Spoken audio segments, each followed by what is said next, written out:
human life suffers from incurable flaws. The first of these irremediable defects is our mortality. We are death-bound. Our experience of life is one of unlimited fecundity, of a great surfeit of possible action. The response of nature to this experience is to decree our death. The second flaw in the human condition is our groundlessness. We are unable to grasp the framework of existence, or to look into the beginning and into the end of time. When we seek to go deeper into our presuppositions, we never reach rock bottom.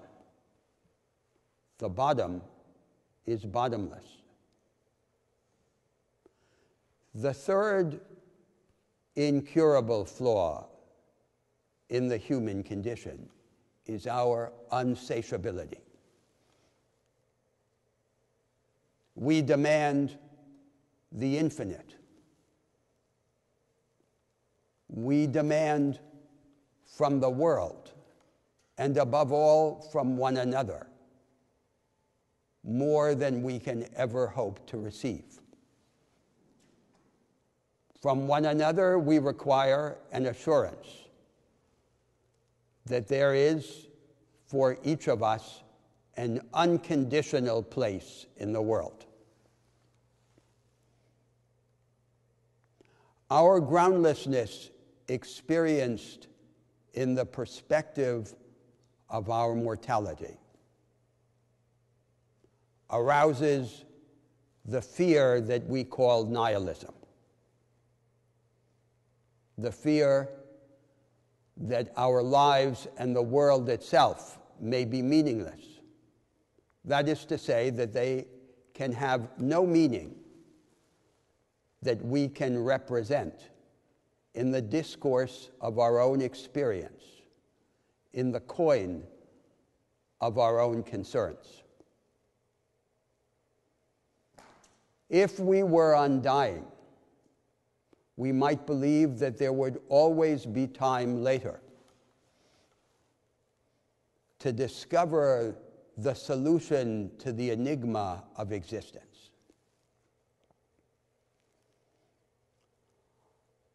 Our mortality, experienced in the perspective of our groundlessness, is pure terror, and it imparts to our existence its dreamlike and tormented character. There is a fourth defect in human life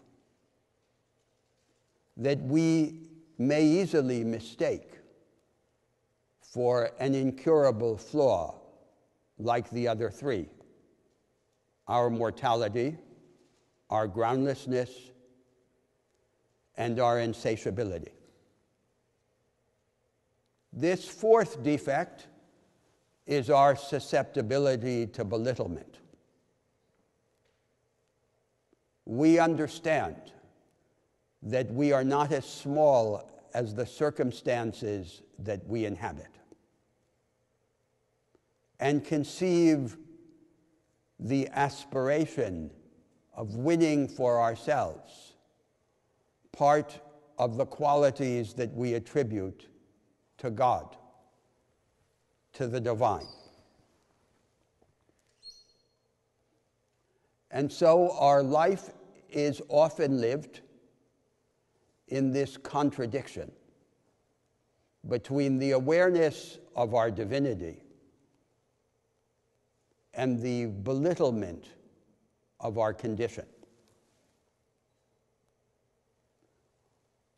But we can do something about this fourth defect, whereas we can do nothing about the other three.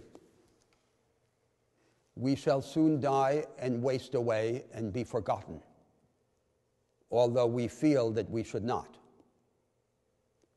We shall die without having understood what this strange world and our place within it really are. Our religion and our philosophy should begin in the recognition of these terrifying facts, rather than in their denial, as religion and philosophy traditionally have. They should arouse us to change our societies, our cultures, and ourselves,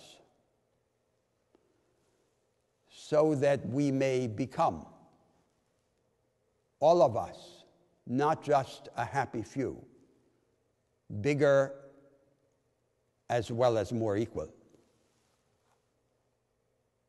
They should make us more willing to unprotect ourselves for the sake of bigness and of love.